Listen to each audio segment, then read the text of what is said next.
செவ்வாய் அப்படின்னாலே மங்களகாரகன். நல்லா கேட்டுக்கோங்க. மங்களம்னா என்னங்கய்யா? சுப நிகழ்ச்சிக்கெல்லாம் யார்? செவ்வாய். இன்பமான நிகழ்ச்சிக்கு சுக்கிரன். எப்படி?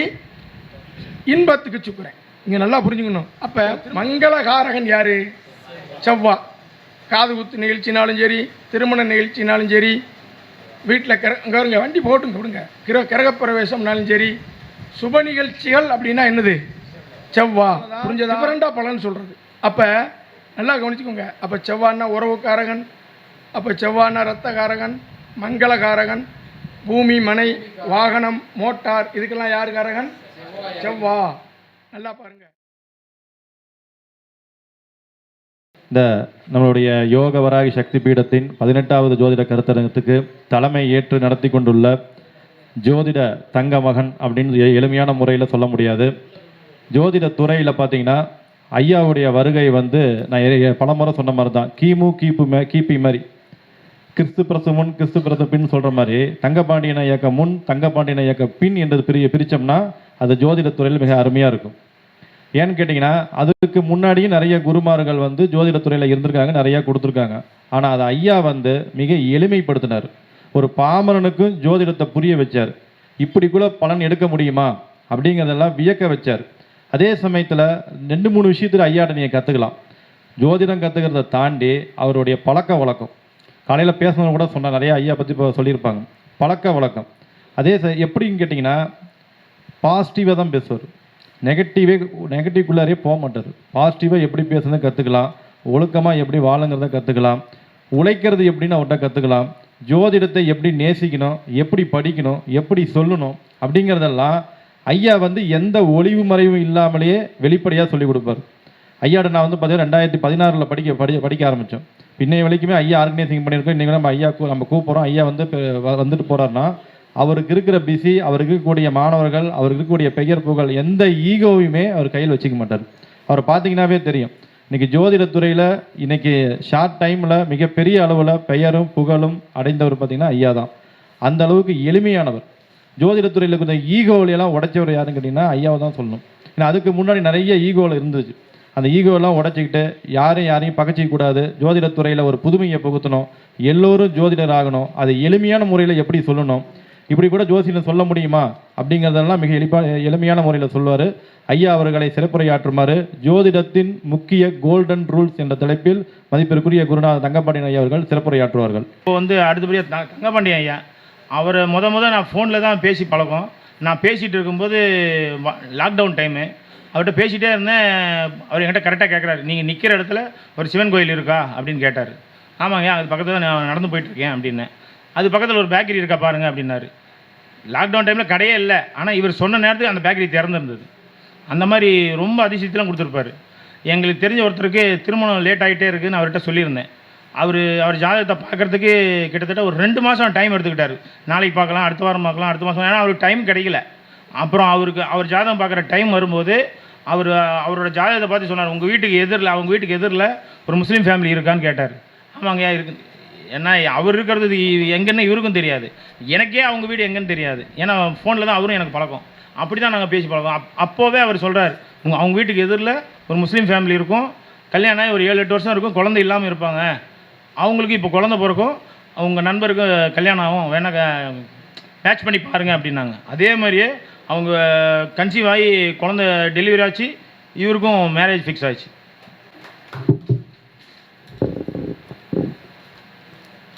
ஐயா கேட்குதா? உங்கள் எல்லாருக்கும் வணக்கம்.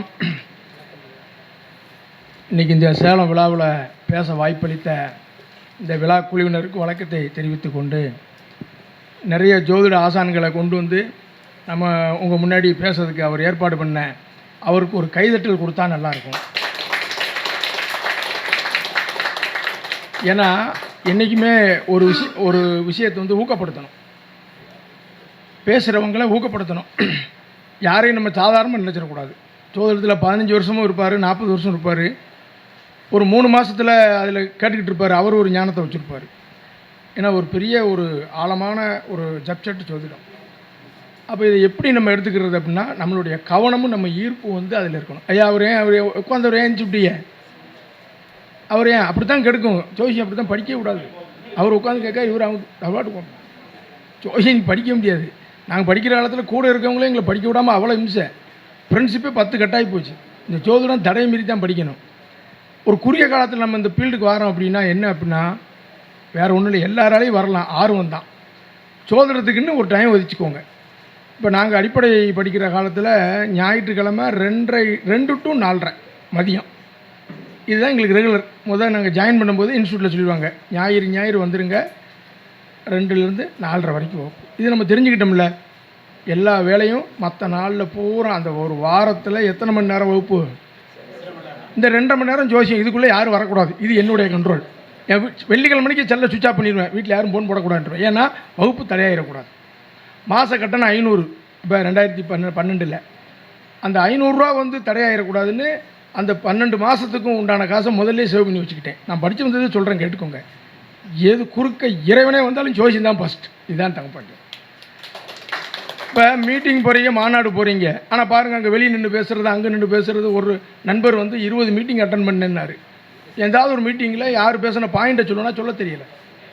ஏன் அவ்வளோ நேரத்தை வேஸ்ட் பண்ணுறீங்க? நம்ம போகிறது எங்கே போகிறோம்? மீட்டிங் போகிறோம். நம்ம ஒரு குறிப்பு வச்சுக்கணும், குறிக்க முடியலையா அந்த வீடியோ பார்த்து இது பண்ணணும். அப்போ கவனிக்கணும். செல்லை சுவிட்ச் ஆஃப் பண்ணி வச்சுக்கணும். நீங்கள் செல் வந்தோடனே ஏஞ்சி போய் இன்னொரு ஆள் பார்க்கும். இதெல்லாம் நான் ஒவ்வொரு மீட்டிங்கில் அதான் சொல்லுவேன். சார் ஆர்வமாக இருந்தால் அற்புதமான கலை இது. இந்த பார்த்திபன் ஐயா வந்து எனக்கு ஐயா எவ்வளோ நாள் என்னுடைய தொடர்பில் இருக்கீங்க? ஆமாம், ஜோதிடம் படித்து கொண்டு பயிற்சி பண்ணும் காலத்தில் வந்த ஐயா இன்றைக்கு வரைக்கும் என்னுடைய ஒரு நட்பிலே இருக்காங்க. ஐயா நல்லா பார்த்துங்க. எனக்கு வந்து அன்றைக்கே ஊக்கப்படுத்தி நல்லா சொல்கிறீங்கன்னு அப்படி ஒரு மனசு எல்லாத்துக்கும் வராது. ஊக்கப்படுத்தி நல்லா சொல்கிறீங்க, நல்லா பண்ணுறீங்கன்னு சொல்லி ஊக்கப்படுத்தணும் சொல்கிற காலத்திலேயே. அப்போ நான் ஆரம்பத்தில் சொல்லும்போது எப்படி தெளிவாக சொல்லுவேன், எப்படி சொல்லுவோம்? சொல்லும் பாம்மா கன்னியாலக்கணமா அவர் வந்து சொல்லுவார், தம்பி நல்லா பாருங்கள் துலாம் அப்படிம்பாரு. அதுக்கப்புறம் ஆமாம் நச்சும்போம். நம்ம ஆரம்ப நேரம் அப்படி புரியுதா சொல்கிறது? எதுக்காக இதை சொல்ல வர்றேன்னா, நாம் தவறாக சொல்கிறோம் ரைட்டாக சொல்கிறோங்க. 2வது முயற்சி பண்ணிக்கிட்டே இருக்கணும். நீங்கள் படிக்கிறது பெருசு இல்லை, எல்லா விதியும் எல்லா இடத்துலையும் வராது. எல்லா விதியும் எல்லா இடத்துலையும் வருமா? வரவே செய்யாது. ஆனால் அதற்காக அந்த விதியை விட்டுறக்கூடாது. ஏன் வரல, எதுக்கு வரலன்னு நம்ம என்ன செய்யணும், பார்க்கணும். இது ஜோதிடம். இன்றைக்கி வந்து உங்களுக்கு எப்படி ஜோதிடத்தை கொண்டு வரணுங்கிற விஷயத்தை சொல்லி தந்துடுறேன். நல்லா கவனமாக இருந்தீங்கன்னா நான் 20 நிமிஷம் பேசுவேன், இல்லைன்னா 10 நிமிஷம் பேசுவேன். எவ்வளோ நேரம் பேசணும்? அரை மணி நேரம் பேசலாமா? சரி, கவனமாக இருந்தீங்கன்னா அரை மணி நேரம் பேசுவேன். நீங்கள் கவனம் கம்மியாக இருந்துச்சுன்னா 30 நிமிஷத்தில் முடிச்சிடுவேன். கரெக்டாக? 2 ஒன்று தானா? சரி, சரியா? இது எப்படி சொல்கிறதுன்னா ஒரு ரசனை தான். ஜோதிடம் வந்து ஒரு டப்பான சப்ஜெக்ட். நல்லா பாருங்கள், என்னது டப்பானது. அது உங்களுக்கு புரிய வைக்கணும்னா அதில் சுவராசியம் வேணுமா வேண்டாமா? ஐயா வேணுமா வேண்டாமா? லாஜிக் வேணுமா வேண்டாமா? அப்போ தானே அது மனசில் நிற்கும். எல்லாமே நீங்கள் மெமரியில் போடணும்னா முடியுமாங்கய்யா? 1ஆம் பாவத்துக்கே 100 பக்கம் இருக்குது, 10ஆம் பாவத்துக்கு 500 பக்கம் இருக்குது. எவ்வளோ மைண்டில் போட முடியுமா? ஆனால் புரிதல் இருந்தால் ஜோதிடம் ஈஸி. அதை தான் இன்றைக்கி உங்களுக்கு சொல்லித்தர போகிறேன். ரெடியா? நிகழ்ச்சிக்கு போகலாமா? ஒரு கைதட்டல் கொடுக்கலாமா? பேசும்போது கைதட்டு ஒரு ஆள் அவருக்கே கேட்கல, ஆனால் கைதட்டி தட்டுனா அப்படி கூட கவனம் ஷார்ப்பாக இருக்கணும். அதுக்கு முன்னாடி வழக்கம் போல் குரு வணக்கம் சொல்லிக்கிறேன். இன்றைக்கி இந்த மேடையில் வந்து நிற்கிறோம்னா எனக்கு இந்த புகழ் கிடைச்சதுன்னா நான் படித்தது +2 தான். அதுக்கு கிடைச்சதா, படித்த ஜோசியத்துக்கு கிடைச்சதா? எது கிடைச்சது? 3 பேர் தான் சொல்லியிருக்கீங்க. எது கிடைச்சது? ஜோசியத்துக்கு கிடைச்சது. ஜோதிடர் பேசணும். +2 படித்தனால தான் ஜோசியம் படிக்க முடிஞ்சிச்சு. ஆனாலும் ஜோதிடத்துக்கு கிடைச்சது.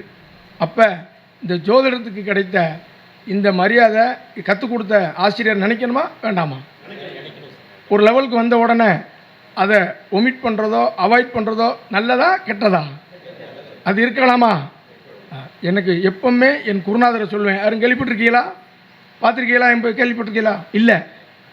அப்போ என் மீட்டிங்கை பார்க்கல, அதனால் உங்களுக்கு தெரியலை.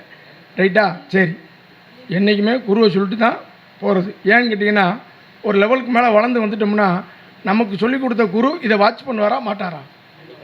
அதை வாட்ச் பண்ணுவாரா மாட்டாரா? இதை அவர் காதில் கேட்கும்போது சந்தோஷப்பட்டு ஆசீர்வாதம் பண்ணுவாரா மாட்டாரா? வித்தைக்கு மூல மந்திரம் குரு மந்திரம். நமக்கு யார் வித்தை சொல்லி கொடுத்தாலும் அவங்க ஆசீர்வாதம் இல்லாமல் அந்த வித்தை கடைசி வரைக்கும் நம்மளை கை கொடுக்காது. ஐயா புரிஞ்சதா? சரி, எனக்கு அடிப்படை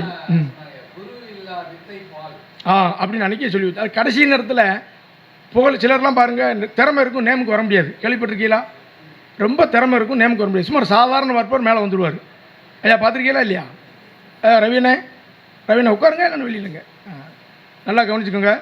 எனக்கு அடிப்படை ஜோதிடம் சொல்லி கொடுத்த சென்னியப்பன் சார், கௌரி சங்கர் சார், இந்த 2 வட்டம் தான் நான் பேசி படித்தேன். 2 வருஷம் ஞாயிறு, 2 வருஷம் எத்தனை ஞாயிறு வரும்னு பார்த்துக்கோங்க. ஒரு ஞாயிறு கூட பிரேக் இல்லை சார், ஒரு ஞாயிறு கூட ஆப்சண்ட் கிடையாது. அவர் சொன்னது அதுதான், தங்கபாண்டியன் ஒரு ஞாயிறு கூட வரலையேன்னாரு. மழை வெயில் அதெல்லாம் கிடையாது. 10 பேர் வந்தாலும் ஒரு வாத்தியார் சொல்லி கொடுக்காரு. நம்ம ஏன் போகாமல் இருக்கணும்? 40-45 பேர் படித்த இடத்துல 10 பேர் ஒரு நாள் மழை நேரம் 10 மாணவர்கள் வந்தாங்க, அதுக்கும் சொல்லி கொடுத்தார். அதை ஏன் விடுவானே? நான் சொல்ல புரியுதா? நாம் எவ்வளவு மதிப்பு கொடுக்குமோ அவ்வளவு மரியாதை இங்கே வரும். எனக்கு எல்லாம் தெரியும், நீங்கள் சொல்கிறது எழுதுவான்னா நாம் அதே ஸ்டேஜில் தான் இருப்போம். ஐயா சொல்லுங்கள் அப்படின்னா அது இவ்வளோ நேரம் அங்கே உட்காந்து ஏன் பார்த்தேன்னா, ஒவ்வொருத்தர் பேசுகிறதையும் நம்ம ரசித்து பார்க்கணும். அவங்க என்ன மாதிரி பேசுகிறாங்க, என்ன ஸ்டைலில் பேசுகிறாங்க, என்ன கருத்துக்களை சொல்கிறாங்க, எது நம்ம அவாய்ட் பண்ணணும், எதை நம்ம எடுத்துக்கணும், நமக்கு தெரியாத விஷயம் அங்கே என்ன இருக்குது, நாம் எப்படி சிந்திக்கணும்னு அதை கற்றுக்கிட்டே இருக்கணும். அங்கே உட்காந்து கவனிச்சிக்கிட்டே இருந்தேன். ஒவ்வொரு ஐயாவை பேசும்போதும் எல்லார்ட்டையும் பாயிண்ட் எடுக்கணும். ஒரு காலகட்டத்தில் சொல்லித்தர மாட்டாங்க, விஷயம் இருக்கும், என்ன செய்ய மாட்டாங்க, எழுத்து சொல்லி தரணும்பாங்க ஒரு காலகட்டம். ஆனால் இன்றைக்கி அது அப்படியே மாறுது. அவங்க தன்னுடைய அனுபவத்தை யூடியூப் சேனல்லையோ மீட்டிங்லேயோ புத்தகத்திலேயோ இன்றைக்கி எல்லாருமே சொல்கிறாங்க. உண்மையா இல்லையா? அதை நம்ம கேட்ச் பண்ணிக்கணும். யாரெல்லாம் மீட்டிங்கில் பேசுகிறாங்க, யாரெல்லாம் புத்தகம் எழுதுகிறாங்க, யாரெல்லாம் வெளியே பேசுகிறாங்களோ அவங்கள எல்லாரையுமே வாழ்த்துங்க. அப்போ தான் நிறைய பேர் வெளியில் வந்து இன்னும் நிறைய விஷயங்களை நினைச்சுவாங்க, நமக்கு சொல்லுவாங்க. சரியா? அதுக்கப்புறம் பார்த்தீங்கன்னா அடிப்படையே போதுமா நமக்கு? அடுத்த லெவல் போனோம். ஜி கோபாலகிருஷ்ணன் ஐயா, திருப்பூர். அங்கே போய் படித்தேன், ஒரு 10 வகுப்பு படித்தேன். பலன் சொல்ல தடுமாறிக்கிட்டு இருந்த எனக்கு ஒரு பாதை கிடச்சி பலன் சொல்கிற ஆற்றல் கிடச்சது. சரியா? அதுக்கப்புறம் அடுத்த ஸ்டேஜ் வர்க்க சக்கரம் அஷ்டோசக்தி சார். அதுக்கு அடுத்த stage Gemini school of astrology. நாடி காளிமுத்தண்ணே, செல்வண்ணே, கோபாலண்ணே, பட்டாபிராமையாட்ட திருமண பொருத்தம், கோட்டையூர் சுப்பிரமணியாட்ட திருமண பொருத்தம். ஏன் இதெல்லாம் சொல்கிறோம்னா, இவர் இந்த துறையில் வந்திருக்காரு, இவர் யார்கிட்ட படிச்சிருப்பார், இவர் எங்கேருந்து வந்தாருன்னு எல்லோரும் யோசிப்பாங்களா மாட்டாங்களா? இவர் அப்பா ஜோசியரா, இவர் தாத்தா ஜோசியரா, இவர் எங்கேருந்து இது வந்தார் அப்படின்னு யோசிப்பாங்க. நாம் அதை சொன்னோம்னா நீங்களும் அவங்கள ஃபாலோ பண்ணி படிக்க விருப்பம் இருந்தால் படிக்கலாம், அது தெரிஞ்சுக்கலாம். கரெக்டாக? அதுக்கப்புறம் பாருங்கள், இளங்கோவன் சார், யார், அரியலூர். அதுக்கப்புறம் ஜெயம் சார், அவர்கிட்டையும் படித்தேன். பட்டாபிராமையாட்டையும் ஒரு வகுப்பு. இதெல்லாம் நான் கற்றுக்கொண்ட ஆசிரியர்கள். இதை படிச்சுட்டு நாம் பயிற்சி எடுக்க ஆரம்பித்தோம்.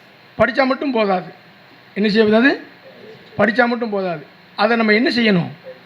பயிற்சி பண்ணணும். பயிற்சி பண்ணால் தான் நீங்கள் வந்து நிறைவடைய முடியும். ஏன்னா படிக்கும்போது நிறைய குழப்பம் இருக்கும், நிறைய டவுட் இருக்கும்.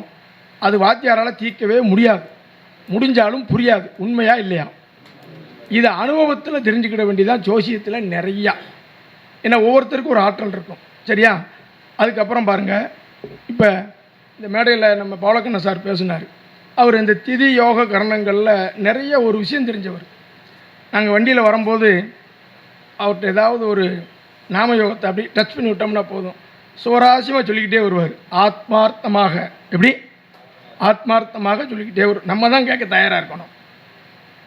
அதே மாதிரி பார்த்தீங்கன்னா குமரன் இருக்காருன்னா அவர் ஒரு ஆற்றல். ஒரு நாள் பேசிக்கிட்டு இருக்கிற போதே ரேவதி நட்சத்திரத்தில் உங்கள் வீட்டில் ஒரு ஆசிரியர் உங்கள் மனைவி வழியிலன்னு கேட்குறாரு. ரொம்ப கரெக்டாக கேட்குறாரு. ஆசிரியர் தான் அந்த நட்சத்திரம் தான். அது எப்படி கேட்குறாங்க? அவங்க ஒரு ஆற்றல். இப்போ பிரசன்ன முறையில் ஒரு ஆற்றல். இப்போ சிவகுமார் சார்கிட்ட எப்பயாவது மனச்சோர்வுனா ஒரு அரை மணி நேரம் பேசுவேன், நமக்கே பூஸ்டாக இருக்கும். ஒவ்வொருத்தருக்கும் ஒரு ஆற்றலும் ஒரு பயிற்சியும் இருக்குது. யாரையும் நம்ம சாதாரணமாக நினைக்கக்கூடாது. சாரங்கராமன்னா பிரசன்ன முறை, நான் சொல்லுவது புரியுதாங்கய்யா? இப்படி ஒவ்வொருத்தருக்கும் ஒன்று இருக்கும். அதை நம்ம பார்க்கும்போது நமக்கு ஒரு ஐடியா கிடைக்கும். சொன்னாங்கள்ல, நிமித்தம் பார்க்கணுன்னாங்க. நிமித்தமும் கற்றுக்கணும், சோதிடத்தை நிமிந்தும் கற்றுக்கணும். எப்படி? கரெக்டா? சோதிடர்னு நிமிந்து கற்றுக்கணும். என்னையை பொறுத்த வரைக்கும் நான் மட்டுமே நல்லா சொல்லி உலகம் பூரா சொல்ல முடியாது. சொல்ல முடியுமா எல்லாருக்கும்? அப்போ நமக்கு தெரிஞ்ச விஷயத்த நம்ம மற்ற ஜோதிடர்களுக்கும் சொல்லி கொடுத்து எல்லா ஜோதிடரையும் கௌரவமாக வாழ வைக்கணும். புரியுதா? எல்லா ஜோதிடரும் வச்சுக்கோ. நீ நானே எல்லாருக்கும் சொல்ல முடியுமா? நம்ம மட்டுமே தெரியணும். நமக்கே பெயர் புகழ் தேடி வரணும்னா நாம் இருக்கிறத பொறுத்து தான் வரும். நாம் திறமையை வச்சுக்கிட்டு நமக்கு பெயர் புகழ் அப்படிலாம் வராது. ஐயா கரெக்டாக நான் சொல்கிறது. அதனால் தெரிஞ்ச விஷயங்களை உங்களோட பகிர்ந்துக்கிறேன். காரகத்துவம், கிரகத்துக்கு காரகத்துவம், ராசிக்கு காரகத்துவம், பாவகத்துக்கு காரகத்துவம், அதுக்கப்புறம் திதி இருக்குது, நாமயோகம் இருக்குது, கரணங்கள் இருக்குது. இதெல்லாம் வந்து ஜோதிடத்தில் உள்ள அடிப்படை விஷயங்கள். கரெக்டாக இதுக்கப்புறம் முறைகள் மாறும். கேபி சிஸ்டமும் ஜோதிடத்தில் பல மெத்தட் இருக்குது. ஆனால் இந்த பேசுங்கிறது காமன் தானே.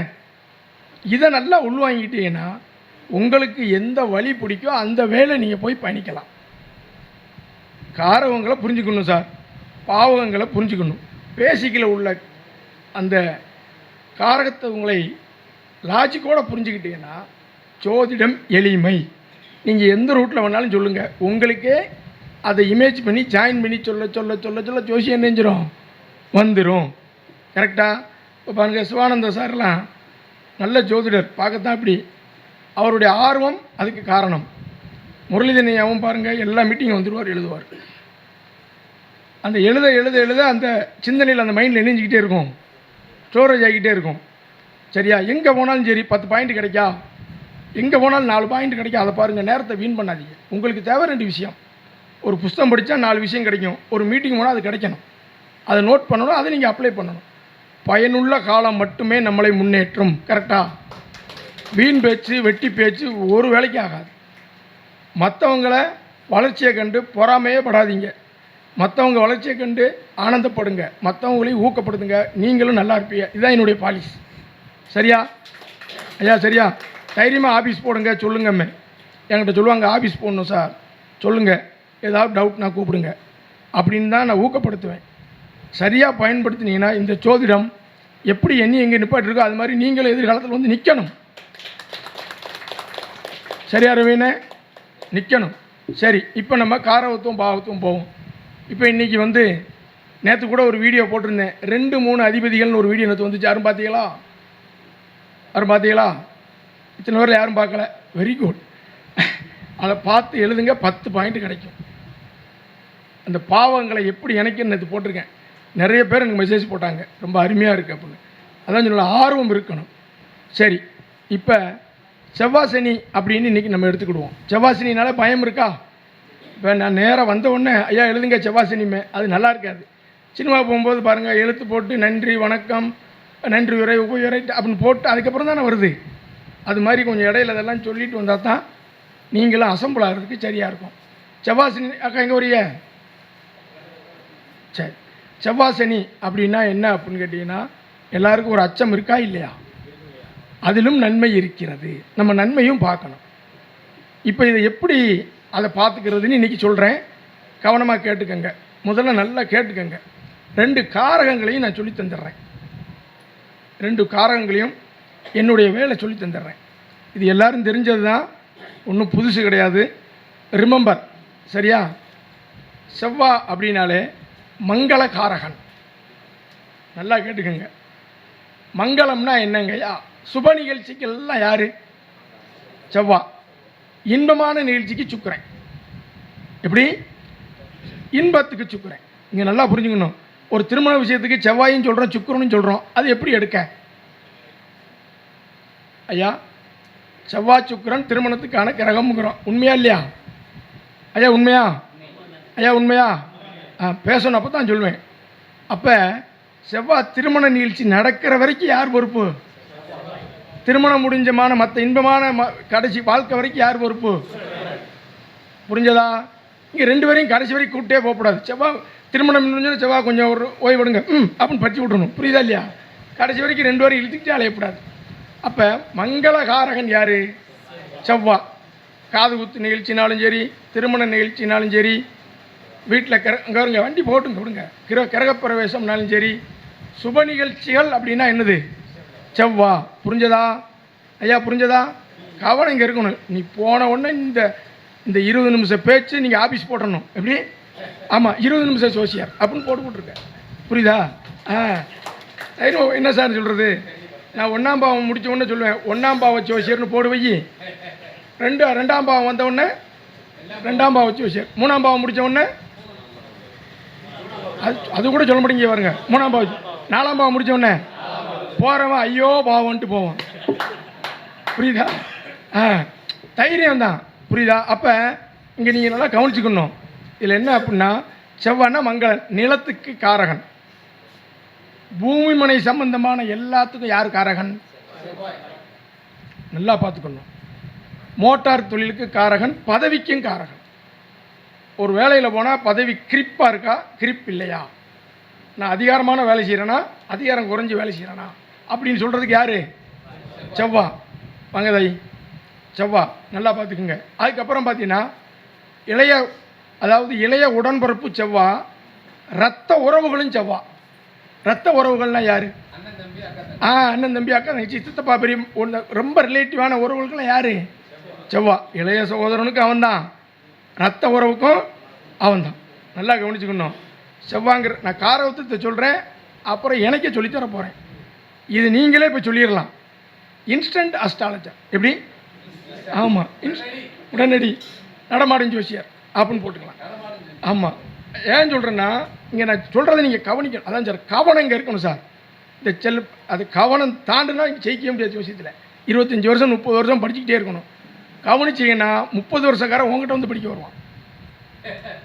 புரியுதா இல்லையா? ஆமாம். இந்த காரகத்துவத்தில் தான் டிஃபரெண்டாக பலன்னு சொல்கிறது. அப்போ நல்லா கவனிச்சுக்கோங்க. அப்போ செவ்வாய்னா உறவுக்காரகன், அப்போ செவ்வாய்னா இரத்தக்காரகன், மங்களகாரகன், பூமி மனை வாகனம் மோட்டார் இதுக்கெல்லாம் யார் காரகன்? செவ்வா. நல்லா பாருங்கள். அதுக்கப்புறம் பார்த்தீங்கன்னா ஆயுதத்துக்கு செவ்வாய்க்காரகன். யாருக்காரகன்? ஆயுதத்துக்கு செவ்வாய்க்காரன். போட்டிங்களா? சரி, இது மட்டும் இப்போ வச்சுக்கிடுவோம். செவ்வாய்க்கு நிறைய இருக்குது. அதெல்லாம் சொன்னோம்னா 5 மணி ஆயிரும். அப்புறம் சனிக்கு சொல்லிவிட்டு அப்புறம் நாளைக்கு ஒரு நாள் மீட்டிங் வைக்கணும். புரியுதா? அது இன்றைக்கி இதை மட்டும், மற்றபடி நீங்களே எக்ஸ்டெண்ட் பண்ணிக்கலாம். அப்படி நீங்களே போய்க்கலாம். அடுத்து சனி பகவானுக்கு சொல்லலாமா? ஐயா சனிக்கு சொல்லலாமா? சனி பகவானுக்கு சொல்லலாமா? இன்னும் பாதிப்பு சனி பகவான் சொல்லலாமா? சனிங்கிறதுக்கு அது சொல்லலாம். ஏன்னா சனி சொல்லவும் இல்லையா? சரி, இந்த செவ்வாய்க்கு எழுதிக்கங்க. கோபம். செவ்வாய்க்கு கோபம் எழுதிட்டீங்களா? இப்போ சனி பகவானுக்கும், ஏன்னா அதை விட்டு போச்சு. கோபத்துக்காரங்க யார்? செவ்வா. வாக்குவாதம் கோபத்துக்கு செவ்வாய்க்காரன். சரி, இப்போ சனி பகவானுக்கு வாங்க. ஐயா கவனம் எங்கே இருக்கா? அப்போ தான் சொல்லிக் கொடுக்கணும். படித்தா அப்படி படிக்கணும், படிக்கக்கூடாது. சும்மா அங்கிட்டு போனீங்கிட்ட கரெக்ட். எங்கே போனாலும் வேலை சொல்லி கரெக்டாக அழுதுகிட்டே இருந்தாலும் உழுதுகிட்டே இருக்கணும். எப்படி? வேலை நடக்கணும். ஆரிய குத்தனாலும் காரியத்தில் கண்ணாக இருக்கணும். ஆடு மேய்க்கணும், அண்ணனுக்கு பொண்ணும் பார்க்கணும். புரியுதா? அதுக்கு ஆட்டுக்குட்டி கட்டி வச்சிடக்கூடாது. புரியுதா? என்ன போட்டிருக்கிய? சனி பகவான். இது உறவுல சித்தப்பா, மூத்த சகோதரன். ரைட்டா? தொழில் காரகன். போட்டிகளா? என்ன காரகன்? நல்லா பிடிச்சிங்கன்னா இப்போ பலன் நீங்கள் சொல்லி போடலாம். தொழில் காரகன். வேலையாட்கள். எனக்கு கீழே உள்ள ஆள் எப்படி இருப்பான், நான் வேலைக்கு ஆள் சேர்த்தா எனக்கு சேருமா? வேலையாட்கள். அதுக்கடுத்து ஸ்பீடா ஸ்லோவா? ஸ்லோ. எழுதுங்க. மெதுவானவன். அது அப்படி சொன்னால் கோவப்படுவார். மெதுவானவர். எதையும் கௌரவமாக சொல்லணும். புரியுதா? நீங்கள் பசு போலன்னா சந்தோஷப்படுவார். என்னாச்சும் நீங்கள் எருமை போலன்னா, ஆனால் 2 மாடு தான். புரியுதா? சொல்கிற விதமுன்னு இருக்கு. அப்போ மெதுவானவர். ஊனம். மெதுன்னா ஸ்லோன்னு போட்டுக்கணும். அதுக்காக சனி எழுதுக்கே 5 நிமிஷம் ஆகிடக்கூடாது. ஒரு 5 நிமிஷம் பேசிட்டு அதுக்கப்புறம் நீ சார் சனி சார் அது ஸ்லோவத்தான் எழுதணும். மெதுவானவர். சரியா? போட்டாச்சா? நல்லா பாருங்க. உறவுகளை பிரிந்தவர். உறவுகளை பிரிந்தவர். ஐயா புரிஞ்சதா? உறவுகளை மனைவி பிரிஞ்சிருந்தேன், குழந்தைய பிரிஞ்சிருந்தேன், அம்மா அப்பாவை பிரிஞ்சிருந்தேன்னு சொன்னாங்க. யார் காரணம்? சனி காரணம். ஏன்னா சூரியனோட வீடு தாயின்னு சொல்லக்கூடிய கிரகம் என்னது? தாயின்னு சொல்லக்கூடிய கிரகம் என்னது? தாயின்னு சொல்லக்கூடிய கிரகம் வெரி குட். தந்தைன்னு சொல்லக்கூடிய கிரகம். தாய்க்கான வீடு என்ன வீடு? சந்திரன் வீடு. தந்தைக்கான வீடு என்ன வீடு? சூரியன், சிம்மம். ஆனால் சனியோட வீடு பக்கத்தில் இருக்கா தூரத்தில் இருக்கா? உறவுகளை பிரிந்து இருக்கக்கூடியவன். எப்படி? தள்ளி நிற்காரு. அடுத்து நல்லா பார்த்துங்க, நல்லா பார்த்துக்கிட்டுல ரேட்டு. வெளியூர் உறவுகளை புரிஞ்சா எங்கே போவாங்க? வெளியூரில் போனால் நம்ம பாஷையா அந்நிய பாஷையா? அந்நிய பாஷை. வெளியூர். இங்கேருந்து தள்ளி இருந்தால், ஊருக்குள்ளே இருந்தால் டவுனுக்குள்ளே இருக்கேன் பிஏ. இதே ஊருக்கு தள்ளி 5 கிலோமீட்டர் தள்ளி தனியாக அவன் இருந்தால் என்ன சொல்வீங்க? அவுட்ரு. அதுக்கு இன்னொன்று, காட்டுக்குள்ளே போய் குடியிருக்கான் ஐயா, காட்டுக்குள்ளே போய் குடியிருக்காமங்க. தூரம் தூரம் காடு. போட்டீங்களா? இங்கே வருங்க, தாய் தந்தையை பிரிஞ்சவங்களுக்கு, அம்மா இல்லை அப்பா இல்லைன்னு சொல்கிறவங்களுக்குலாம் சனி யோகி. அவங்களுக்கெல்லாம் அஷ்டமச்சனி ஒழிஞ்சாது, 7.5 சனி ஒழிஞ்சாது. நீங்கள் அந்நிய பாஷை பேசுனா சனி யோகம். என்ன பாஷை பேசுனா? ஆமாம். ஒரு ஆளுக்கு 2 சனி, வெளிநாடு போக முடியாது, வயசாகி போச்சு. நான் சொன்னேன், இனிமேல் காப்பி கொண்டா டீ கொண்டான்னா இங்கிலீஷில் சொல்லுனேன். வீட்டில் வந்துட்டு, ஓ ஹலோ வீட்டம்மாவை, மா 1 காப்பி ப்ளீஸ் கியூ அப்படின்றார். இது அந்நிய பாஷை பேசு. அந்நிய இல்லைன்னா வீட்டுக்கு இந்து பேப்பரை போடு, இங்கிலீஷ் பேப்பரை போடு அப்படின்னா அந்நிய பாஷைக்கு யார்? தூர தேசம் போனால் அது என்னது? சனி. தாமதமானதெல்லாம் யோகம். அதுக்கு தான் தாமதம்னு சொன்னேன். என்னதா? தாமதம். அதுக்கு அடுத்து நல்லா கவனிச்சுக்கணும், கலாச்சாரம் மாறினவர். கலாச்சாரம் மாறியது, முறை மாறிய அனைத்தும் வேறு. முறை மாறி அனைத்தும்னா நம்ம முறைகள்லேருந்து மாறுபட்டான். இப்போ பெரியவங்க இருக்கும்போது சின்னவங்க கல்யாணம் பண்ணால் அது முறை மாறினது தானே. ஒரு ஆண் வயசு மூத்த பெண்ணை கட்டினா, சமுதாயம் மாதிரி கட்டினா, ரொம்ப லேட்டாக கல்யாணம் 40 வயசில் கட்டினா அது முறை தாமதம் தானே, மாறுபட்ட திருமணம் தானே. 40 வயசுக்கு மேலே திருமணம்னா ஐயா, திருமணமாகி பிரிஞ்சு இருக்காங்கல்ல, அது அது யார்? சனி தான். நல்லா பார்த்துக்கணும். திருமணமே ஆகாமல் இருந்தாலும் இங்கே இந்த இவரோட சேரும். அதுக்கு தான் மாறுபட்ட செயல்கள் அனைத்தும். போட்டீங்களா ஐயா? போட்டீங்களா? சரி, இது போதுமா? போதும். ஆயுள் காரகன். Very good. ஆயுள் காரகன். ஒரு ஆளுக்கு இப்படி தான் சனி கம்மியாக இருக்குமா, ஆயுள் குறைபாடு உள்ளவங்க இருக்காங்களான்னு. நான் எப்பவுமே தோசைக்கு ஆயில் கம்மியாக தான் ஊற்று வந்துச்சு, அந்த ஆயிலை சொல்லலை. புரியுதா? அப்படின்னு இப்போ பார்த்து சொல்ல வேண்டியிருக்கு. அந்த ஆயிலுக்கும் சனி தான். போட்டீங்களா? சரி, இப்போ வந்து செவ்வாய் சனி தொடர்பு. ஒரு ஆளுக்கு செவ்வாய் சனி வீட்டில் இருக்குது, அல்லது சனி செவ்வாய் வீட்டில் இருக்குது, செவ்வாய் சனி நட்சத்திரத்தில் இருக்குது, அல்லது செவ்வாயின் பார்வையில் சனி இருக்குது, ஏதோ தொடர்பு இருந்துட்டா இப்போ இது ஒன்று நம்ம என்ன சொல்கிறது? இதில் என்ன நன்மை, இதில் என்ன? ஒரு கிரக சேர்க்கை 4 காரகத்துவம் தான் சொல்லியிருக்கோம், எப்படி எடுக்கிறது அப்படின்னு பார்க்க போகிறோம். புரிஞ்சதா? இப்போ நான் சொல்லலாமா? சரி, இப்போ இந்த செவ்வாய் காம்பினேஷன்னா இங்கே மாறுபட்ட திருமணங்கள் இருக்கும். யார் லவ் மேரேஜ் பண்ணாங்களான்னு கேளுங்க. நானே அப்படி இல்லைன்னா எங்கள் ஃபேமிலியில் ஒரு ஆள் இருக்கும். தாமத திருமணம் இருக்கும். மாறுபட்ட திருமணம் என்ன இருக்குது? சின்னவங்க இருக்க போதே பெரியவங்க இருக்க போது சின்னவங்க கல்யாணம் மாறுபட்ட திருமணம். அதுக்கடுத்து திருமணமாகி பிரிந்தவர்கள். ஆமாம், கரெக்டு. ஒரு ஆளுக்கு ஒரு திருமணம் கரெக்டா, 2 கரெக்டா? அப்போ செவ்வாசினா அங்கே மாறுபட்ட திருமணம் என்ன அர்த்தம்? சரி, தாலி கட்டி வாழணுமா, தாலி கட்டாமல் வாழணுமா? தாலி கட்டாமல் வாழ்ந்தாங்க யார் இருக்கான்னு அர்த்தம்? எப்படி மாறுபட்ட? அது எப்படி வேணாலும் யோசிச்சுக்கோங்க. ஐயா புரிஞ்சதா? போட்டுக்கோங்க. ஆமாம், மறைமுகம். இதெல்லாம் நீங்கள் செவ்வாயில் வந்துடும். தாமத திருமணம் ஒரு ஆளுக்கு வந்து ரொம்ப லேட்டாக முடிஞ்சாலும் இங்கே என்ன இருக்கும்? செவ்வாய் சனி இருக்கும். நல்லா கவனிச்சுக்கிட்டீங்களா? அதுக்கப்புறம் சிலர் வந்து பிரிஞ்சு வாழ்வாங்க. ஒரு ஆளுக்கு மதுரையில் வேலை, ஒரு ஆளுக்கு சென்னையில் வேலை இருக்கும். சிலர் ஃபாரின் போயிட்டு அதுக்கு இது நல்லது. கணவன் மனைவி பிரிந்து இருக்காங்கல்ல, அதுக்கு இது நல்லது. நல்லா பார்த்துக்கிட்டீங்களா? இங்கே எப்படி அதை மேட்ச் பண்ணணும் தான் இருக்குது. ஜாப்புக்காக பிரிஞ்சிருப்பாங்க. ஐயா பார்த்துருக்கீங்களா அந்த மாதிரி? 3 மாதத்துக்கு ஒருக்க வர, மாதத்துக்கு ஒருக்க வர, அப்படி இருந்தால் இந்த செவ்வாய் அந்த பிரிவினையை காமிச்சு கொடுத்துரும். ஓகேவா? சரி, இவங்களுக்கு வந்து வீடு மனை கட்டும்போது என்னது? வீடு மனை கட்டும்போது தாமதம், தடை. நான் வீடு ஒன்று கட்ட ஆரம்பித்தேன், அது வந்து ரொம்ப லேட்டாச்சு. ஒரு ஆள் சொல்லுவார், சீக்கிரமாக கட்டிட்டேன், அனுபவிக்க முடியலம்பார். நல்லா பார்த்துக்கோங்க. தாமதம் தடை. தாமதம் நல்லது, வெளியூர் சொத்து நல்லது. எங்கேது எங்கள் ஊரை விட்டு இன்னொரு வீட்டில் வாங்கினா நல்லாயிருக்கும், வேறு டிஸ்ட்ரிக்டில் வாங்கினா நல்லாயிருக்கும், வேறு நாட்டில் வாங்கினா நல்லாயிருக்கும், வேறு ஸ்டேட்டில் வாங்கினா நல்லாயிருக்கும். தூரதேசத்தில் வாங்கும் சொத்துக்கள் நல்லது. யார் செவ்வாசனி வெளியூரில் வாங்கினீங்கன்னா சூப்பர். ஆமாம், போட்டீங்களா ஐயா? போட்டீங்களா ஐயா? போட்டாச்சா? அதுக்கடுத்து ஏதாவது ஒரு ப்ராப்பர்ட்டி வாங்கி நீண்ட நாள் கழித்து விற்பனை ஆகுவது அதிர்ஷ்டம். ஐயா ஒரு இடம் வாங்கி போட்டேன், 20 வருஷம் ஆச்சு, அது இன்றைக்கி செம காசு. ஐயோ நான் வாங்கி போட்டு 20 வருஷம் ஏன்டா வாங்கினாச்சு. ரொம்ப நாள் கழித்து உள்ளதெல்லாம் அது சனி என்ன செஞ்சிடும்? ஆமாம், ஊருக்கு அவுட்டரில் வாங்கி போகவே இல்லை, தேடி பிடிச்சி விற்றா அதுக்கு நல்லது. ஐயா புரிஞ்சதா? சொந்த வீடை விட்டு வாடகை வீட்டில் இருப்பவருக்கு நல்லது. ஐயா ஐயா புரிஞ்சதா? சொந்தமாக வீடு கட்டியிருப்பாங்க, அதில் இருக்க முடியாது, அவங்க நிச்சயவாங்க வாடகை விட்டு போயிடுவாங்க, அல்லது வீடு கட்டணுன்னா ஊர் மாறிடுவாங்க. இந்த வாடகை வாங்கி அங்கே வாங்கி கொடுத்தா நல்லது, அவங்களுக்கு இது நல்லது. ஐயா போட்டீங்களா? காலம் தாழ்த்தி வீடு அமைவது நல்லது. 1 வருஷத்தில் கட்டணுங்கிறது 2 வருஷம் ஆச்சு, 3 வருஷம் ஆனால் நல்லது.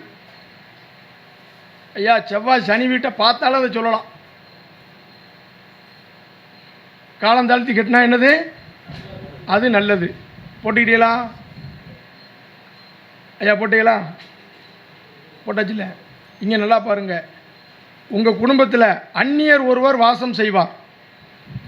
ஐயா செவ்வானா ரத்த உறவு, சனினா ஆமாம் வேறு 3வது மனுஷன் வந்து இங்கே இருப்பாங்க. ஆமாம் சார், இன்னொரு ஆள் வந்தவர் எங்கள் வீட்டில் வளர்ந்தார், உறவில்லாத ஒருத்தர் நெருக்கமாக வந்துடுவார். ஐயா போட்டாச்சா? ஐயா போட்டாச்சா? இந்த செவ்வாசனிக்கு பாருங்கள், வெளியூரில் சொத்து வாங்கினா நல்லது, ரொம்ப நாள் கழித்து வாங்குறதுல விற்றா நல்லது, ஊருக்கு அவுட்டரில் வாங்கினா நல்லது, அதுக்கெல்லாம் அது சூப்பராக இருக்கும். தாமதமாக செய்யக்கூடிய சொல்லுக்கெல்லாம் அது நல்லது. அதுக்கடுத்து தாய் தந்தை இழந்த பின்பு சொத்துக்கள் பலருக்கு அமையும். கரெக்டா? ஏன்னா சனின்னா என்னது? உறவுகளை பிரிஞ்சுவேன். தாய் தந்தை ஆசீர்வாதம் இல்லாத திருமணங்கள் உண்டு. கல்யாணத்துக்கு அப்பா இல்லை அம்மா இல்லை வரலன்னு சொல்கிறவங்களுக்கு இது இருக்கும். கல்யாணம் லேட்டுன்னா ஐயா கல்யாணம் லேட்டுனா அதுக்கடுத்து பதவி உயர்வில் தாமதம் அது நல்லது. சீக்கிரமாக வந்த உயர்வு பாதிப்பு. ஐயா புரிஞ்சதா? சரி, இவருக்கு உள்ளூரில் போய் பதவி உயர்வு கிடைக்குமா, வெளியூர் போனால் கிடைக்குமா? ஒரே வார்த்தை, ஒரு ப்ரொமோஷன் வந்துச்சு, வெளியூரில் வந்துச்சு, ரைட். லேட்டாக அவருக்கு வந்து ப்ரொமோஷன் வந்தால் நல்லாயிருக்கும். இவருடைய அந்த ஜாப்பில் டென்ஷன் இருந்துக்கிட்டே நிச்சயம் டென்ஷன் இருந்துக்கிட்டே தான் இருக்கும். ஆனால் லேட்டான ப்ரொமோஷன் நல்லது. ஐயா புரிஞ்சதா? ஜோதிஷா உங்களுக்கு இருக்கா செவ்வாசனி? கரெக்டாக இருக்கா ஐயா? செவ்வாசனி பதவி அந்த லேட்டாக இருக்கும் ஆனால் நல்லது. நான் சொல்ல புரியுதா சார்? லேட்டாக இருக்கும் ஆனால் எல்லாத்துக்கும் நல்லது. இப்படி நீங்கள் செவ்வாய் சனியோட சேர்ந்தாலும், செவ்வாய் சனி வீட்டை பார்த்தாலும், இது வந்து எக்கசக்கம் வரும். நீங்கள் ஒரு கிரகம் ஒரு வீட்டை பார்த்தாலும் அது சேர்க்க மாதிரி தான் வேலை செய்யும். நீங்கள் அனுபவத்தில் போக பாருங்கள், சரியாக வரும். ஆமாம், அந்த வீட்டில் இருந்தாலும் அப்படி தான் இருக்கும். இது பிறந்த இடத்த விட்டு வெளியூரில் போய் நான் வீடு கட்டி நல்லா இருக்கேன் அப்படிங்கிறவங்களுக்கு அதான் சொல்லலை, கலாச்சாரம் மாறினவங்க, சொந்த பந்தம் இல்லாமல் வேறவங்க இருக்கிறதால சனி, அதுக்கெல்லாம் சனி நல்லது. உறவுகளை பிரிஞ்சால் நல்லது. தாய் தந்தையை பிரிஞ்சு வாழ்கிறவனுக்கு நல்லது. எங்கள் அம்மா சின்ன வயசில் இறந்துருச்சுங்க, நான் பெரியம்மா வீட்டில் வளர்ந்தேன், அவங்களுக்கெல்லாம் சனி பகவான் என்னது நல்லது. அவன் சொல்லுவான், எனக்கு 7.5 சனி எனக்கெல்லாம் நல்லா தான் இருக்குது, எனக்கு அஷ்டம சனி நல்லா இருக்குன்னா உறவுகளை பிரிஞ்சால் உணிஞ்சியது. படிக்கிற காலத்தில் சிலர் என்ன செஞ்சுருவாங்க, ஃபாரின் போயிடுவாங்க, ஹாஸ்டல் போயிடுவாங்க. அவங்களுக்கு அந்நியருடன் உறவுகள் இல்லாத மற்றவரோடு சேர்ந்து செயல்படக்கூடிய காரியங்களுக்கு சனி பகவான் நல்லது. ஒரே வார்த்தை, அவ்வளோதான். எப்படி இருந்துச்சு செவ்வாசனிக்கு சொன்ன விஷயம்? இதை இப்படியே நீங்கள் செவ்வாயோடைய காரகத்துவத்தை எடுத்து நீங்கள் மற்றதுக்கு நீங்கள் அப்ளை பண்ணிடலாமா கூடாதா ஐயா? பண்ணலாமா கூடாதா? இப்படித்தான் பாவங்கள். நீ போங்க பக்தின் பிண்டியில் பாருங்கள், 2-3 அதிபதிகள்னு போட்டிருக்கேன், பார்த்து எழுதுங்க. 20 பாயிண்ட் வரும். அப்படி பிரமாதமாக இருக்கும். அப்படி எப்படி இருக்கும்? அப்படியே சூப்பராக இருக்கும். இதுதான் ஜோதிடத்தில் பல முறை, நமக்குன்னு ஒரு முறை. ஏன்னா நம்ம நிறைய விதிகளையும் நிறைய விஷயங்களையும் நாம் உள்ளே கொண்டு வந்தோம்னா பலன் எடுக்கிறது கஷ்டப்படும். என்ன இப்படி சிம்பிளாக சொல்லிக்கிட்டு அப்புறம் டீப்பாக உள்ள கொஞ்சம் கொஞ்சமாக நினைச்சிக்கணும் போய்க்கணும். இந்த காரவத்தவங்களை எப்படி தாக்கணும். அதே மாதிரி செவ்வாய் சனி இடித்து கட்டுற வீட்டுக்கு நல்லது. ஒரு பில்டிங்கை வாங்கி இடித்து கட்டுறதுக்கு செவ்வாய் சனி நல்லது. ஐயா புரிஞ்சதா? ஒரு இடம் வாங்கினேன் சார், பழைய பில்டிங் இருந்துச்சு, அதை பூரா இடித்து கட்டினா நல்லது. இல்லை அப்பா வீட்டில் இருக்கேன், எனக்கு திருப்தி இல்லாமல் இருக்குன்னா அதை கம்ப்ளீட்டாக தட்டி விட்டு மறுபடியும் கட்டினா என்னது நல்லது. கட்டுறாங்கய்யா. செவ்வாய் சனி எழுதுங்க ஒரு பாயிண்ட்டு. செவ்வாய் சனி சேர்க்கை பார்வை. ரோசிலியம்மா வணக்கம். என் அம்மாவே வந்திருக்கு. செவ்வாய் சனி சேர்ந்து ஒரு இடத்துல சேர்க்கை பார்வை இரண்டும் சேர்ந்து ஒரு இடத்தை பார்த்தாலும், செவ்வாயும் பார்த்து சனியும் பார்த்தா, இந்த அமைப்புள்ளவர்கள் 90% ஜோதிடர்கள். இது எப்படி இருக்கு ஐயா? 90% ஜோதிடர்கள். செவ்வாய் சனி சேர்ந்து ஒரு இடத்த பார்க்கான்னு பாருங்கள். எனக்கு செவ்வாய் சனியும் துலாம பார்க்கு. அதே மாதிரி செவ்வாய் சனி வாழ்வில் ஒரு நாள் ஏதாவது ஒரு விஷயத்தில் தலைமை பொறுப்பு உண்டு. எழுதுங்க எழுதுங்க பாயிண்ட்டை. வாழ்க்கையில் கண்டிப்பாக உங்களுக்கு ஒரு தலைமை பொறுப்பு உண்டு உண்டு. அடுத்து ஏமாற்றம், வம்பு வழக்கு, விபத்து சர்ஜரி. ஏமாற்றம், வம்பு வழக்கு, விபத்து சர்ஜரி, அவச்சொல். இதில் ஒன்றுக்கு மேற்பட்டவை 3ஓ 4ஓ சந்தித்து பெரும் செல்வந்தராகிறார்.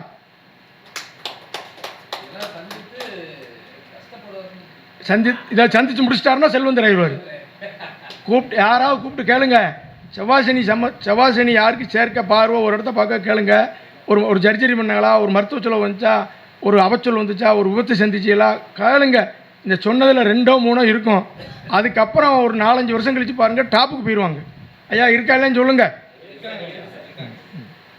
இது யாருக்கு வேணாலும் சொல்லுங்கள், டாப்புக்கு போயிடுவாங்க. இவங்களுக்கு பிற்பகுதி 55 வயதுக்கு மேலே சுகமான வாழ்க்கை. அதுக்கு முன்னாடி படாத பாடு விடுவாங்க, சுகமாக வாழ வச்சிடும். இப்போ செவ்வாய் சனி ஜாதகத்துக்கு வேணுமா வேண்டாமா? வேணும் சார், கொஞ்சம் நகட்டியாவது போடுங்க சார் அப்படி ஒரு ஆள் கேட்டார். என்ன இப்படின்னா செவ்வாய் சனியை சேர்த்துக்கலாமே, எனக்கு தனித்தனியாக இருக்க பக்கத்தில் என்ன செய்யலாம்னா, நான் சொன்னேன் 12 மணிக்கு நைட்டு 12 மணிக்கு எல்லாம் தூங்கிடுவாங்க, இங்கே எழுதிருந்தேன். ஓ அப்படியா சார் அப்படின்னா, இது அமைப்பு இருந்துச்சுன்னா கண்டிப்பாக இருக்கும். அப்போ ஒரு கிரகச்சேரிக்கை நம்ம பார்க்குற கண்ணோட்டம் தான். என்னுடைய வீடியோஸ் எல்லாம் பாருங்கள், ப்ளஸ் அதிகமாக இருக்கும். பார்த்துருக்கீங்க? யாரும் கேட்டிருக்கீங்களா? கேட்டதில்லை, கேட்டு பாருங்கள்.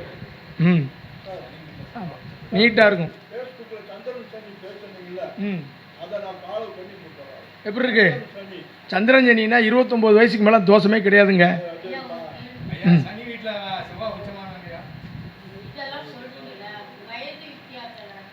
எந்த வயசுக்கு? இல்லை, அது பாடத்தில் வரும். இப்படி இருந்தால் வரும், எப்போ வருங்கிறது மீட்டிங்கில் சொல்ல முடியாது. இல்லை, அது ரூல்ஸ் இருக்குல்ல, அதெல்லாம் சொன்னோம்னா 5 மணி ஆயிடும். செவ்வாய் சனி ஒரு வீட்டை பார்த்தா ஜோதிடர் என் வயசுக்கு இருக்க அவங்க ஜோசியமாக படிக்கல, ஆனால் பஞ்சாங்கம் வச்சு ஆனா பெண்ணான்னு கரெக்டாக சொல்லுவாங்க. இப்போ எனக்கு 5ஆம் இடத்தை செவ்வாய் சனி பார்க்கு ஒரு நேரம் எனக்கு இது பிடிக்கவே செய்யாது. ஆனால் 42 வயசுக்கு மேலே இதில் இறக்கிருச்சா? என் அனுபவத்தில் யாருக்கு செவ்வாய் சனி ஒரு இடத்த சேர்ந்து பார்க்கு, ஆனால் நட்சத்திர சாரத்தில் இருக்கா, தொடர்பு இருக்கான்னு மட்டும் பாருங்கள். செவ்வாய் வீட்டில் சனி, சனி வீட்டில் செவ்வாய், நீங்கள் பாருங்கள், நிறைய பேர் ஜோசியர் இருப்பாங்க. நான் இது வந்தாலே சரி, ஐயா உங்களுக்கும் ஜோதிடத்தில் ஒரு அனுபவம் ஆலோசனை உண்டுமே ஜோசியம் பார்க்க வரும்போது. பார்த்தீங்களா, உச்சமாயிட்டாலாம் இங்கே சனி வீடு எப்படி இருக்குது, நீங்கள் இப்படி பாருங்கள், சூப்பராக இருக்கும். அடுத்து செவ்வாயுடனோ எழுதிக்கங்க பாயிண்ட் வேணுமா? முடிச்சுக்கிடவா? இல்லை யாரும் போகணும்னாங்களே. சரி, செவ்வாயுடனோ அல்லது செவ்வாய்க்கு முன்பின்னோ சுபர்கள் பலம் பெற்றிருந்தால், சுபர்கள் இருந்தால்னு போடுங்க. சுபர்கள் இருந்தால்,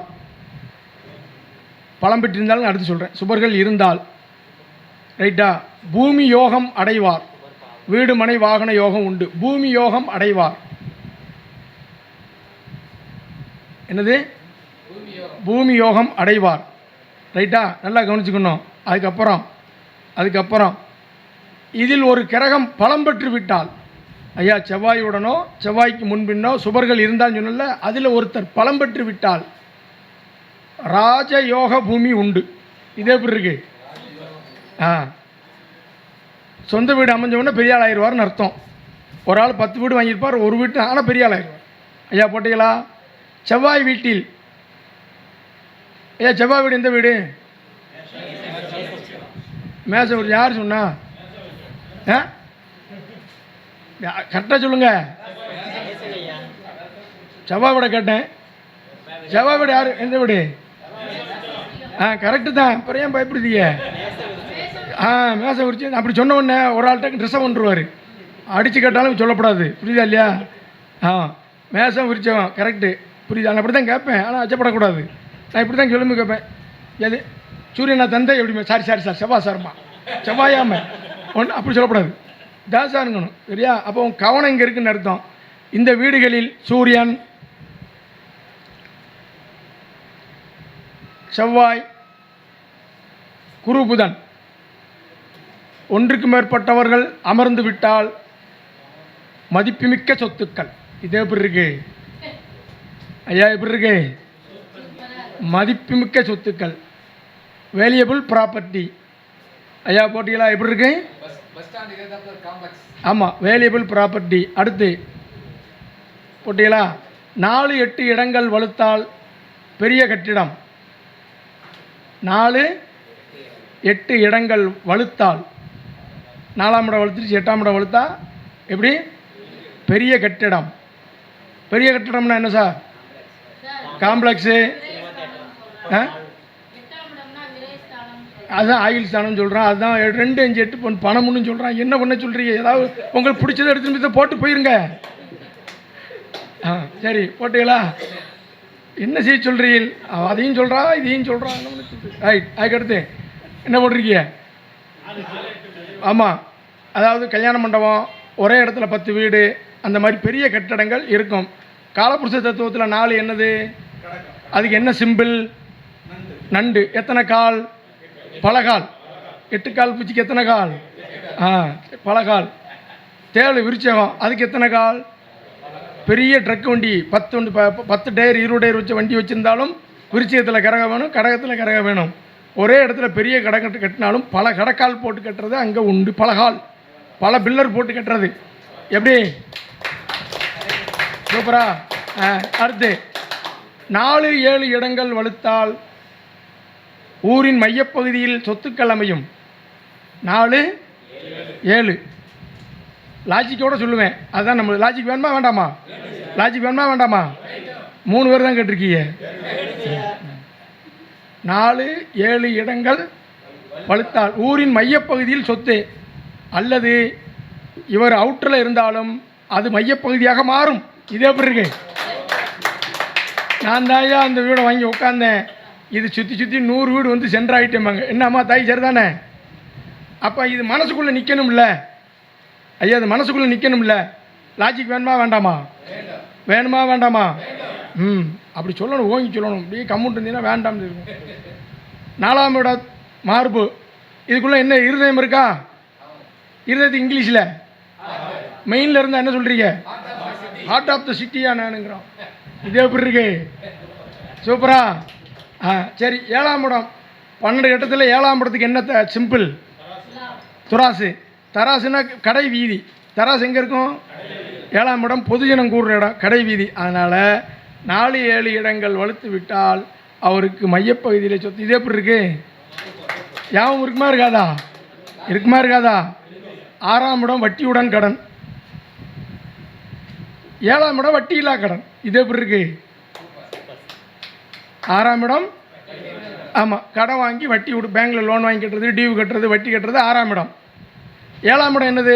ஐயா தாரேன், கொஞ்சம் கொஞ்சமாக கொடுத்துரு, 2 வருஷம் கழித்து எனக்கு ஒரு ஃபங்க்ஷன் வரும்போது கொடுத்துரு அப்படின்னு உறவுக்காரங்களோ நண்பர்களோ, வட்டியே வேண்டாம் நீங்கள் அசலை கொடுத்தா போதும், இது வரைக்கும் வட்டி கட்டினது போதும், இனிமேல் எனக்கு அசலை கொடுன்னு சொல்கிறாங்கல்ல, அது 7ஆம் இடம். லாஜிக் வேணுமா? லாஜிக் வேணுமா? 7ஆம் இடம் திருமணமா? இன்றைக்கி உங்கள் வீட்டில் ஃபங்க்ஷன் வச்சா நான் 1000 ரூபா செய்கிறேன், 2 வருஷம் கழிச்சு நீங்கள் அந்த நோட்டை பார்த்துட்டு நினைச்சுவீங்க வட்டி இல்லா கடன். இதே எப்படி இருக்கு? ஐயா என்ன கையை தட்ட மாட்டேங்க. நம்ம ஆள் விபத்து நடக்கும்னு சொன்னேன் ஒரு இடத்துல, 50 பேர் கை தட்டினா, ஒரு பெரிய அதிர்ஷ்டம் அடிக்கணும், ஒரு ஆள் மட்டும் இப்படின்னாரு. நல்லது கை தட்ட மாட்டேங்குது. லாஜிக் மனசில் நிற்குமா? ஐயா நிற்குமா? இது எப்படி இருக்கு? சூப்பராக இருக்கா? இந்த படை போதுமா? இன்னும் கொஞ்சம் வேணுமா? சரி, நான் அடுத்து இன்னும் நிறைய பேர் பேச வேண்டியிருக்கு. சதீஷ் சார் வேறு என்ன பார்த்துக்கிட்டே இருக்காரு. போதும்ல, 20 நிமிஷம் ஆச்சுல்ல? இல்லை, அரை மணி நேரம் ஆயிடுச்சுல்ல? கடைசியாக என்ன சொன்னேன்? 7ஆம் இடம் வளர்த்து. நீங்கள் இதெல்லாம் பாருங்கள், சரியாக இருக்கும். இதெல்லாம் பார்த்தா என்ன இருக்கும்? சரியாக இருக்கும். அதே மாதிரி அதிக கிரகங்கள் மறைவு பெற்றால் ஜாதகர் ராஜயோகம் அடைவார். என்னது? ராஜயோகம் அடைவார். 3, 6, 8, 12 3க்கு மேற்பட்ட கிரகங்கள் இருப்பவர் ராஜயோகம் அடைவார். இன்றைக்கி டாப்பில் இருக்கவங்க ஜாதகமெல்லாம் எடுங்க. பொதுவாக கிரகம் கடனும்பாங்க. சில கிராமங்களில் ஜோசியங்கள்லாம் பாருங்கள், பழைய ஆளுக்கு சொல்லுவாங்க கிரகம் கடனும்பாங்க. அப்படியெல்லாம் இது பாதிப்புகள் இருக்கும், ஆனால் நிவர்த்தியும் இருக்கும். என்ன அப்படின்னு கேட்டிங்கன்னா, ஒருத்தர் ராஜயோகம்னா என்ன, யோகம்னா என்ன? யோகம்னா நார்மலாகவே நல்லா இருந்துக்கிட்டே இருக்கிறது, எனக்கு கஷ்டம் இல்லை, நான் நல்லா இருக்கேன் அப்படின்னா அதுக்கு என்னது? யோகம். எப்பவும் போல் இருக்கும், நான் எப்பவும் போல் நல்லா இருக்கேங்க உன்னோட. ராஜயோகம்னா என்ன? படிப்பே இல்லை, தெருவுக்கு வந்துட்டான், ஒன்றுமே இல்லை, தகுதியே இல்லை, இதை கொடுத்துரும். படிப்பு கம்மியாக இருக்கும், அப்படி இல்லைன்னா எல்லாத்தையும் இழந்துருவான், சாமி மேலே வெறுத்துருவான், ஜோசியர் மேலே வெறுத்துருவான், எல்லாமே அவனுக்கு வெறுத்து போய் மறுபடியும் டமார்னு உயரம் வந்துடுவான். அவனே அவனுக்கு தெரியாது நம்ம இப்படி வருவான். இது ராஜயோகம். எப்படி? அப்போ ராஜயோகத்துக்கு போகிறோம் பாருங்கள், கெட்டவன் கெட்டிடில் கெட்டிடும் ராஜயோகம். நீங்கள் மற்ற யோகத்துக்கு குருச்சந்திர யோகம், கஜகேசரி யோகம்னு யோகமாக வந்துடும். ஆனால் ராஜயோகத்துக்கு பாருங்கள், கெட்டவன் கெட்டிடில் கெட்டிடும். 6, 8, 12 விபரீத ராஜயோகம். பாருங்கள், கெட்டதுக்கு போகிறான் ராஜயோகமாக வரும். வந்திருக்கா ஐயா? எப்படி?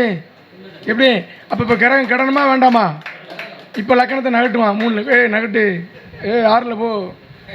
ஒரு ஆள் சொல்கிறான், அண்ணே எனக்கு 9, 5 கிரகம் இருக்குது, அது பின்னாடி தெரியலாமா? தள்ளு, புரியுதா? 12 கொண்டு வானே. 12க்குன்னா 2 கட்டம் தள்ளணும், ரிவேர்ஸில் போனால் 8 சீக்கிரமாக தெரியலாம், தள்ளு என்ன? அப்போ எல்லாம் ஒரு ஜாதகத்தை ஆய்வு பண்ணி நீங்கள் பார்க்கணும்.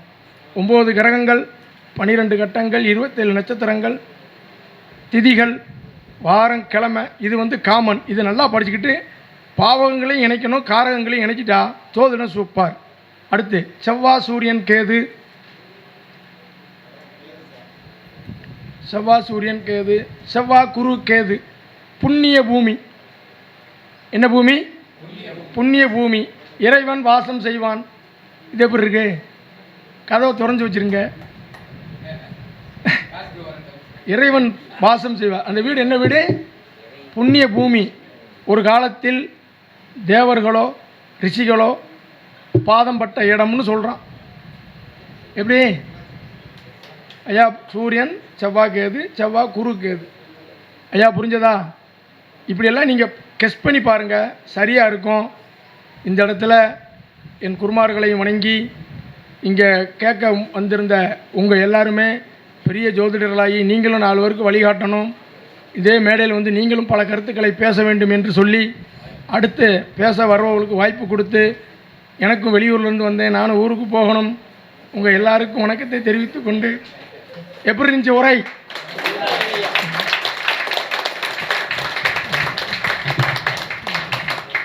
வந்தமா 10 பாயிண்ட் கிடைக்கணும். என்ன சிவானந்தம் சார், என்ன முரளி சார், கரெக்டு தானே? வைக்கிறா sir, Senthil sir, Ravi sir, உங்கள் பேர் தெரியாது மன்னிச்சுக்கோங்க. என்ன சார், என்ன சார், என்ன சார், அவ்வளோதான். அவ்வளோதான், புரியுதா இல்லையா? ரைட், எல்லாருக்கும் வணக்கம். நல்லா இருந்துச்சா?